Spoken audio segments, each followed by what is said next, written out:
మా ఇంటి రాఖీ పండుగ పొద్దున్నే దేవుడికి దండం పెట్టుకొని మొదలైందండి.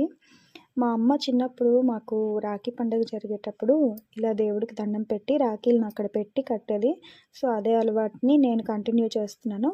మా అన్నయ్య వాళ్ళ ఇంటి దగ్గర మేము సెలబ్రేట్ చేసుకున్నాము. ఈ ఇయర్ మార్నింగ్ రాఖీ కట్టకూడదు అన్నారు కదా, సో అందుకని ఈవినింగ్ వెళ్ళాము. ఈలోగా మా అన్నయ్య కూడా ఆఫీస్ నుంచి వచ్చేసాడు. అండ్ మా యోగ్నమ్మ ఫస్ట్ రాఖీ అన్నమాట ఇది.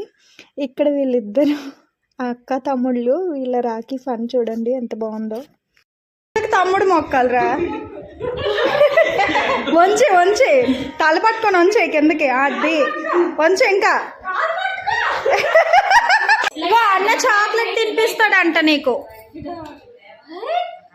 కట్టి దీపు, నువ్వు కట్టేసాయి దీపు.